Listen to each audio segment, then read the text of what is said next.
Salve, salve, digníssimos alunos do IFNMG Campus Teófilo Otoni. Boa tarde, boa noite, bom dia. Aqui quem fala é o professor Sérgio Lana, de Geografia. E na nossa videoaula de hoje, nós vamos tratar de um assunto muito interessante, que é a questão associada aos terremotos. Nós vamos entender a ciência da sismologia. Vamos lá? Então, ao final dessa videoaula, nós teremos os seguintes objetivos, né? A gente vai conceituar e compreender o que significa o terremoto, né, ou onda sísmica, ou abalo sísmico. Nós vamos diferenciar a intensidade e a magnitude de um tremor, né, associando as respectivas escalas. Nós vamos compreender como que acontece a questão da sismicidade do território brasileiro. Muitos alunos, inclusive, colocam, né, que o Brasil seria assísmico, o que é uma grande mentira. A gente vai ver isso, inclusive, espacialmente. E, por fim, nós vamos relacionar, né, quais foram os tremores mais significativos da nossa história geológica recente do planeta. Correto? Vamos lá, então? Então, para começar, a gente precisa de compreender e definir efetivamente o que é um terremoto. Os geólogos, que são aqueles sujeitos que estudam efetivamente, né, as camadas interiores do nosso planeta, eles definem um terremoto como sendo um abalo ou um tremor causado pela liberação repentina de energia, como resultado da falha, né, que envolve o deslocamento de algumas rochas. Em outras palavras, o terremoto ele se forma justamente em função da compressão da grande quantidade de energia que é acumulada nas rochas, como a gente consegue ver aqui, né, na primeira imagem. Então, eu tenho aqui a compressão, você percebe que a rocha, né, que forma aqui a litosfera, né, ou a crosta terrestre, ela consegue armazenar, acumular energia, correto? Só que a rocha ela tem um limite em termos de acúmulo de energia. E aí, a partir do momento que ela não consegue mais armazenar essa energia e a sua resistência chega ao limite, né, em função dessa compressão, vai acontecer a ruptura. E a ruptura dessa rocha significa liberar ou liberação daquela energia que foi acumulada ao longo do tempo geológico. E aí, consequentemente, né, como consequência disso, nós teremos então a propagação de ondas sísmicas ou, né, o famoso terremoto, que ele vai acontecer. O ponto dele específico de ruptura, né, no interior da crosta terrestre é chamado de hipocentro, ou foco do tremor, ao ponto que os reflexos sentidos primeiramente em superfície é chamado de epicentro, ou seja, o epicentro do tremor é o local onde você sente com maior intensidade a ocorrência do fenômeno. Vale lembrar que quanto mais profundo for o hipocentro, menores serão essas energias chegando até a superfície. E aí, o contrário também é verdadeiro, né? Quanto mais próximo o terremoto acontecer da superfície terrestre, maiores muitas vezes são os estragos no epicentro do tremor. Combinado? Então, uma outra questão que a gente precisa levar em consideração também, que essas ondas sísmicas que são geradas são de dois tipos. Nós temos as ondas primárias, também conhecidas como ondas P, e nós temos as ondas secundárias, também conhecidas como ondas S. As ondas primárias são aquelas ondas sísmicas mais rápidas, que vão se propagar, né? Ou seja, elas vão viajar tanto por meio sólido, como por exemplo as rochas, né, que compõem a crosta terrestre, como também por meios líquidos, como por exemplo o próprio oceano. Né? E essas ondas primárias elas são muito importantes no sentido da compreensão do que é um terremoto, porque são ondas compressionais. O que significa isso? São ondas que fazem a região, né, o lugar ali por onde ela passa, né, ela faz com que as rochas, ou a água, no caso, né, que ela propaga também em meio líquido, por ser ondas compressionais, elas vão se mover para frente e para trás, naquele sistema como se fosse um puxa e empurra, tá ligado? E aí, consequentemente, toda aquela região ali que tiver sobre a superfície pode ser, na verdade, muito afetada. Combinado?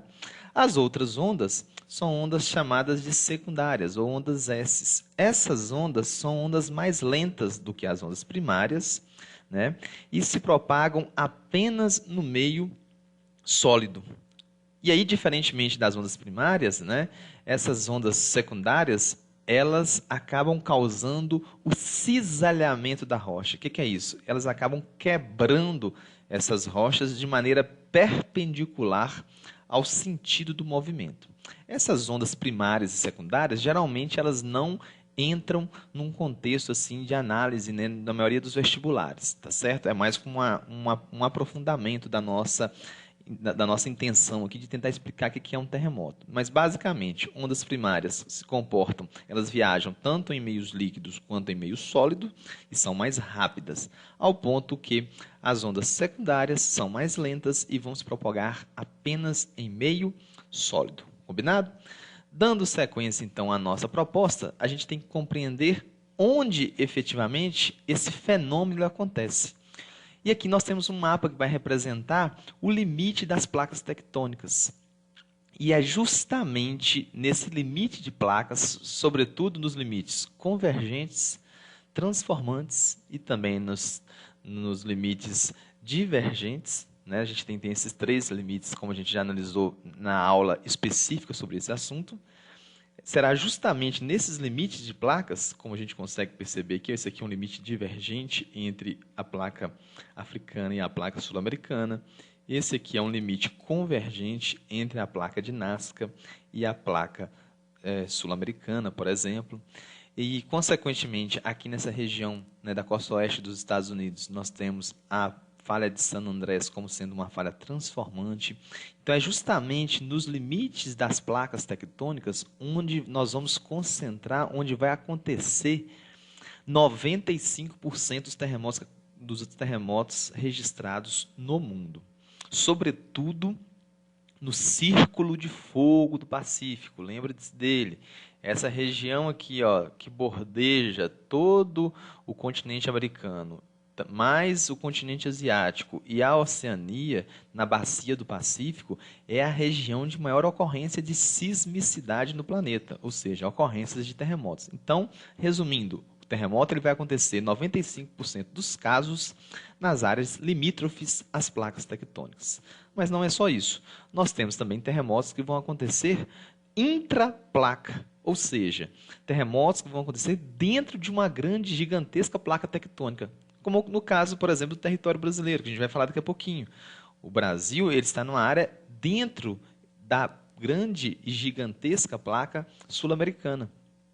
Nesses locais, geralmente, em função do esforço, da tensão que acontece nas bordas da placa, há também reflexos nas rochas que formam, né, ou que estão dentro dessa gigantesca placa tectônica, que vai acabar gerando fraturas ou falhas geológicas. Essas fraturas ou essas falhas geológicas, que é a mesma coisa, né, também vão acumular energia e, dependendo da condição, pode acontecer de existir a ruptura.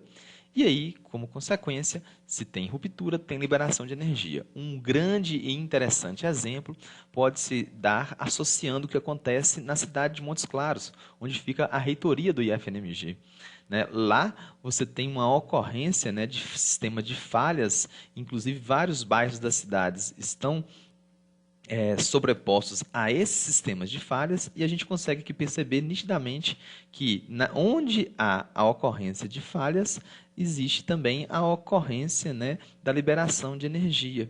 E aí, como consequência, né, tem o terremoto. Lá em Montes Claros, o processo de monitoramento da sismicidade daquela cidade acontece desde os anos 70. Combinado?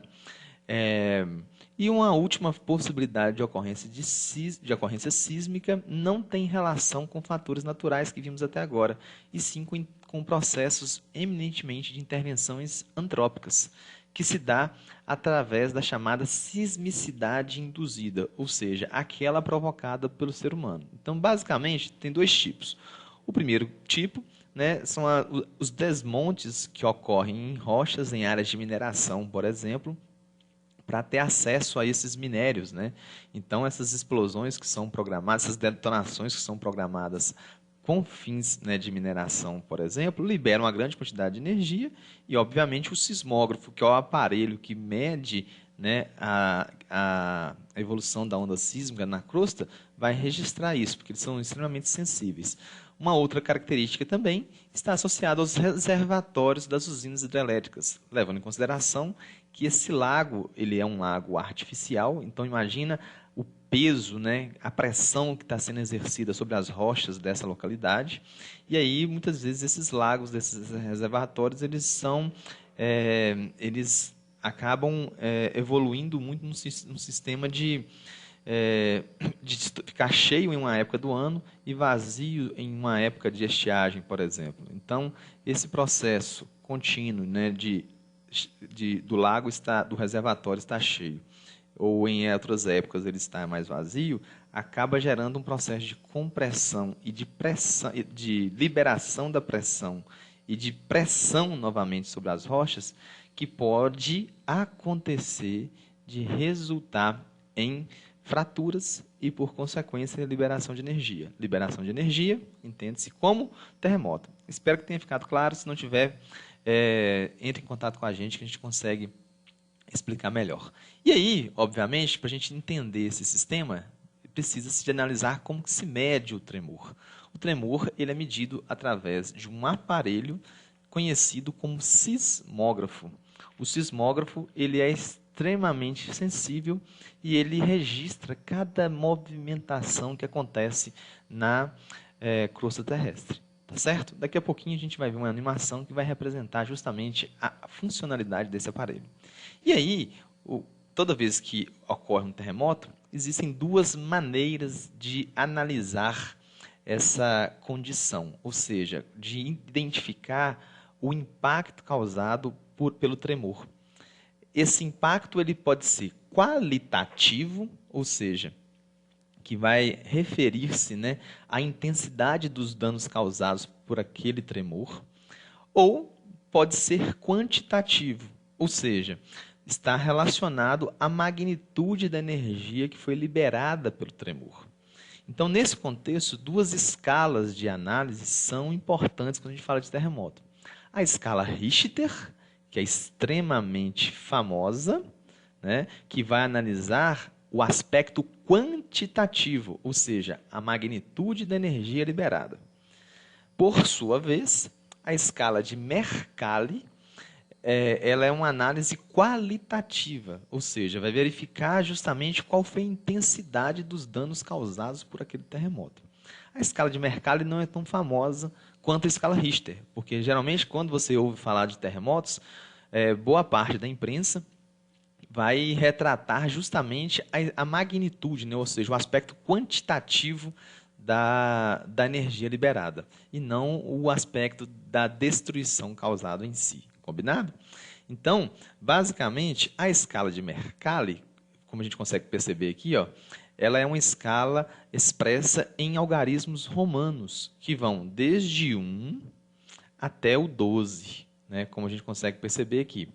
E ela vai, desde então, né, de um evento, por exemplo, um evento que não é percebido ou vai ser registrado só por sismógrafos, ao ponto que, né, vai chegar, inclusive, lá no 12º, né, em termos de escala, como sendo um aspecto associado a uma destruição catastrófica total, né? E aí, consequentemente, aqui a gente tem a ocorrência, né, desses tremores, ou seja, por ano, quantos sismos acontecem nessas escalas? Por exemplo, em se tratando de sismos na escala 1 de Mercalli, 800 mil sismos por ano ao longo da superfície terrestre, ao ponto que, né, sismos com destruição total, apenas entre 1 a cada 5 ou 10 anos. Então perceba que esses eventos eles são raros, mas quando acontecem são eventos muito destrutivos. Então nesse contexto é o contexto da intensidade, correto? Ou seja, na percepção do sujeito em relação à destruição. Então uma análise qualitativa. Aqui na primeira coluna nós temos então uma análise quantitativa do tremor, que é justamente associada à energia liberada, àquela escala mais famosa, a escala Richter. A escala Richter, ela estabelece uma correlação entre a magnitude do tremor e a energia liberada, como a gente já disse, né? Então, menor que 3,4, muitas vezes, só sismógrafos vão conseguir registrar esse tremor. Nós não vamos conseguir, muitas vezes, perceber isso, tá certo? Só para vocês terem uma ideia, muitas vezes, quando a gente está em casa, assim, de boa, quando está sem muito barulho e passa um veículo muito pesado na rua, geralmente as janelas não vibram.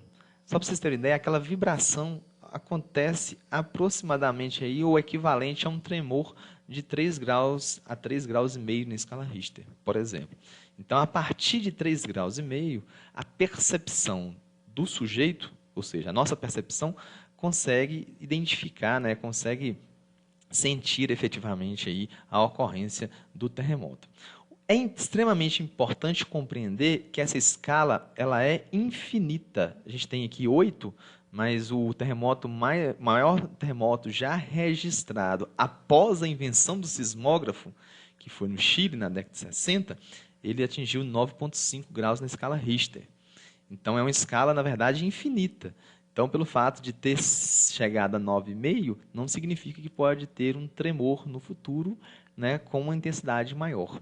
Tá certo? E o que é muito importante também compreender nesse cenário é que ela é logarítmica, ou seja, a escala Richter ela é logarítmica, sendo que cada número inteiro representa um aumento de 10 vezes na amplitude da onda sísmica que está sendo medida. Vamos, por exemplo, eu tenho um terremoto que foi de 2 graus na escala Richter, correto? E um outro terremoto que foi de 3 graus na escala Richter. Então, percebe que 2 e 3 são números inteiros. Significa dizer, então, que aquele terremoto de 3 graus na escala Richter, ele é 31 vezes e meia maior em termos de energia liberada do que aquele tremor de 2 graus na escala Richter. Então, portanto, essa escala logarítmica demonstra efetivamente, né, a magnitude, o poder dessa energia liberada. Por isso que ela é mais utilizada ao propagar, ao definir, ao evidenciar os terremotos que acontecem no mundo afora. Combinado? E aí, dando sequência, nós vamos falar efetivamente do Brasil, né, nessa videoaula de hoje.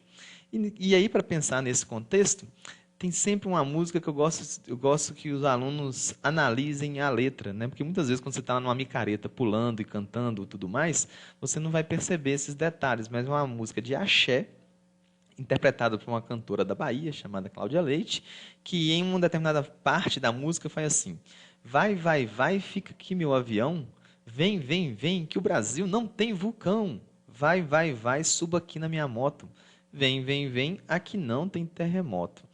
Eu digo que, para rimar, ficou até legal, mas, do ponto de vista da geografia, Cláudia Leite provavelmente nunca deve ter frequentado uma aula de geografia efetivamente. E aí, a gente tem diversos cenários, e aí esses eventos, por mais que sejam frequentes do ponto de vista geológico, né, eles não são tão perceptíveis para a grande maioria da população. E aí, quando um fenômeno ou outro acontece, né, obviamente que as redes sociais vão ficar extremamente atentas a esses casos, como, por exemplo, aconteceu na cidade de Teresina, no Piauí, em 2017, e gerou memes como esse, por exemplo. Mas, se tratando de Brasil, especialmente no território mineiro, merece destaque, como a gente já falou, a cidade de Montes Claros em relação à ocorrência dos tremores, né, associados à condição de intraplaca, ou seja, associado a falhas, a fraturas geológicas que já existem no território, em função da compressão que existe nas bordas. Então, as fraturas são áreas mais fracas, são áreas mais resistentes da crosta terrestre e, obviamente, são áreas onde podem acontecer a liberação de energia. Se há essa liberação de energia, vai notadamente acontecer, né, o terremoto. E em Montes Claros, os primeiros registros datam de 1978, sendo que o maior registro, o maior episódio já registrado naquela escala Richter, né, foi de 4,2 graus em 19 de maio de 2012, tá certo? E para quem ainda não compreende efetivamente a ocorrência dos terremotos no território brasileiro, aqui nós temos um mapa que vai representar justamente esse fenômeno.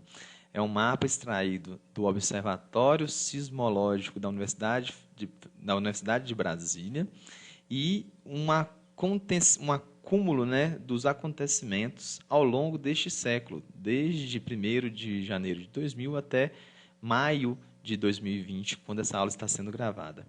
Então, você consegue perceber que diversos fenômenos associados a tremores já aconteceram aqui neste século no território brasileiro. Olha a quantidade aqui na região centro-sul do Brasil, né? Aqui no estado do Rio Grande do Norte, especificamente numa cidade chamada João Câmara, tem uma falha também muito ativa, que é frequente a ocorrência de tremores, né? E aí, obviamente, chama atenção também aqui, ó, nessa borda oeste do território brasileiro, especialmente ao longo do território do estado do Acre, em função da proximidade com a Cordilheira dos Andes, né? Nós estamos falando do território peruano, aqui você consegue perceber na rugosidade do terreno a ocorrência das cordilheiras. Então, é justamente nessa faixa do território brasileiro onde nós teremos os terremotos com as maiores intensidades registradas. A gente consegue perceber isso aqui. Esse tom aqui alaranjado, né, mais tendendo para o vermelho, significa a intensidade do tremor, ao ponto que o azul são intensidades mais baixas. E aí você percebe, efetivamente, né, que no território brasileiro os tremores são tremores de menores intensidades, como a gente disse, associado, né, a essa condição intraplaca. Então, mais uma vez, aquela história de que o território brasileiro é assísmico é uma grande fake news, combinado? Dando sequência, então, para a gente ir para a parte final, o que se pode fazer em relação a tremores? Sobretudo aqueles países, né, onde esses fenômenos são geologicamente mais recorrentes. Se deve destacar duas ações. Uma especificamente de caráter estrutural, que envolve justamente a construção, né, de residências, de casas com maior grau de resistência física ao tremor em si, e é associada a novas tecnologias, como, por exemplo, sistemas de amortecimento nas bases, ou então algo tão mais sofisticado como esse sistema aqui, ó, um sistema de contrapeso inercial que foi construído num prédio chamado Taipei 101, que fica em Taiwan, né?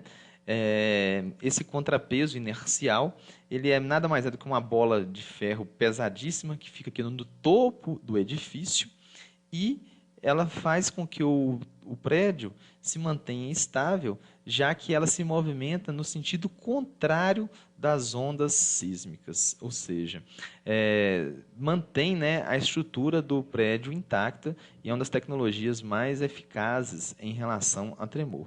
Só que não apenas medidas estruturais devem ser pensadas por esses países, mas também ações e aspectos comportamentais, como, por exemplo, treinamentos da população que envolve simulações, que envolve, por exemplo, rotas de fuga e modos de sobrevivência em caso de ocorrência de tremores. Então, precisa de uma ação comportamental, educacional também, que é extremamente importante e que justifica, por exemplo, países, né, que têm fenômenos recorrentes, como o Japão, por exemplo, que muitas vezes com tremores de elevada magnitude e de intensidade, né, resulta em uma menor quantidade de mortes, como a gente vai ver aqui na nossa próxima imagem. Então, quando a gente analisa o tremor, não apenas medidas estruturais são importantes para minimizar as consequências, como também aspectos comportamentais do indivíduo. E aí, por falar nisso, nós temos aqui uma tabelinha que vai justamente mostrar os principais terremotos e tsunamis registrados numa história geológica muito recente do planeta, diga-se de passagem. Então, por exemplo, vamos começar aqui da parte de baixo, e aí, mais uma vez, quando a gente vai analisar, por exemplo, a escala que está associada à escala Richter, tá? Uma análise quantitativa, e aí o terremoto com maior registro até hoje na história geológica do planeta, né, desde que o sismógrafo foi inventado, é o que aconteceu numa região do Chile em maio de 1960, que chegou a 9,5 graus. Não tem dados em relação ao hipocentro e a quantidade de vítimas fatais foi de mais ou menos 5.700 pessoas. Na Indonésia, em 2004, em dezembro de 2004, em Banda Aceh, teve um terremoto que resultou num tsunami, que a gente vai fazer uma aula específica sobre isso, inclusive, de 9,1 graus na escala Richter e que teve uma quantidade de mortes extremamente elevada, significativa, 285 mil vítimas fatais. Na Itália, em 2009, a Itália também é uma região muito frequente de ocorrência de tremores, né? Itália, na Ásia como um todo, no Irã, por exemplo, na China também, no Paquistão. Mas voltando ao caso da Itália, 6,3 graus na escala Richter, 200 mortos. No Brasil, se a gente for pegar aqui, na fronteira do Acre com o Peru, a gente falou, né, em função da Cordilheira dos Andes, na área de convergência de placas, um terremoto de 6,5 graus de magnitude na escala Richter, nenhuma vítima fatal, e a 580 quilômetros o hipocentro desse tremor. No Haiti, na região da América Central, né, em janeiro de 2010, na cidade de Porto Príncipe, bem próximo à capital, na capital de Porto Príncipe, um terremoto de quase 7 graus na escala Richter, com um hipocentro muito próximo da superfície, ou seja, o hipocentro estava muito próximo do epicentro do tremor e resultou em 230 mil vítimas fatais. Mais uma vez, o caso aqui do Chile, em fevereiro de 2010, numa região chamada de Concepción, 8,8 graus na escala Richter, 35 quilômetros de profundidade e 723 vítimas fatais. O Japão, em março de 2011, na costa nordeste do Japão, numa região chamada Sendai, né, um terremoto que chegou a 9 graus na escala Richter, 8,9 se eu não me engano, eu acho que isso está um pouquinho errado, mas, de qualquer forma, com um hipocentro na superfície e mais ou menos 11 mil vítimas fatais como resultado. Então, a gente consegue perceber aqui nitidamente que essa relação entre o hipocentro e o epicentro deve ser considerado, ou seja, quanto mais próximo da superfície, mais intenso ou a destruição desse terremoto pode ser, né? Mas, sobretudo, a gente deve analisar também os aspectos que estão relacionados à infraestrutura, à capacidade socioeconômica do país em promover investimento para a população, garantias de segurança da população, treinamento, monitoramento dos impactos e, sobretudo, infraestrutura, né? Edifícios, casas que consigam ter uma resposta melhor em relação aos tremores. E isso fica nítido ao analisar o caso do Haiti, né? Um país, um dos mais pobres do planeta, e que a tragédia foi extremamente considerável. Então, significa dizer também, em outras palavras, que a condição socioeconômica do país acaba ampliando efetivamente a tragédia. Combinado? E, para terminar, a gente vai analisar um sismógrafo e algumas animações para retratar esse fenômeno. Só um minutinho.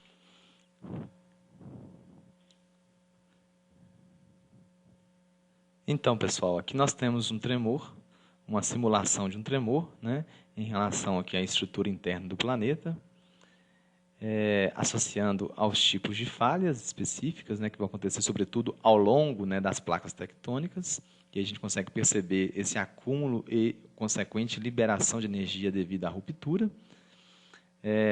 Há também, em função do aspecto aí friccional, né, muitas vezes em função de duas placas estarem em processo de deslizamento lateral, né, que é as chamadas falhas transformantes, e aí, por consequência, nós teremos aqui a medição desses tremores, né? Como a gente disse, em relação à medida da escala Richter, que vai analisar um aspecto quantitativo. 3,5 a gente consegue perceber móveis, né, dentro das casas, por exemplo, janelas se movimentando, sobretudo nas partes mais altas dos edifícios, tá? 4,5 você já consegue vidros se quebrando, carros e móveis, né, começam a ter um processo, né, de mobilidade maior. Com 5,4 graus na escala Richter, pode acontecer, por exemplo, danos em árvores, em móveis também, e danos significativos, inclusive na fachada, né, das casas. E a partir de 6,5 graus na escala Richter, você já consegue ter estruturas de concretos mais frágeis sendo danificadas, na medida que se intensifica, né, considerando que a escala ela é logarítmica, em função aí de ir em direção a maiores intensidades, acaba causando, né, destruição em diversos edifícios, em diversas infraestruturas de modo geral. Bom, pessoal, aqui nós temos um exemplo do sismógrafo.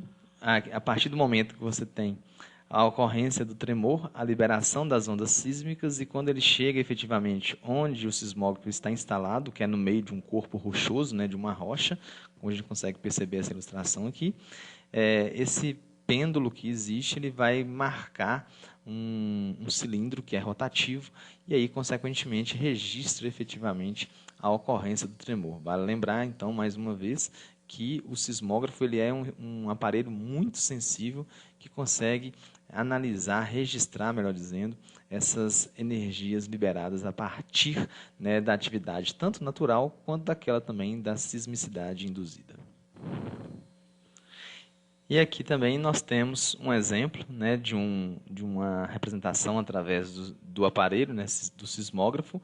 A partir do momento que há o hipocentro, a liberação de energia, aqui é o epicentro, o local onde foi sentido primeiro em superfície, e esse ponto amarelo aqui é justamente onde está a estação, né, onde fica registrado o sismógrafo, que vai, evidentemente, registrar o avanço dessas ondas sísmicas, né? Lembrando que são as ondas P e as ondas S.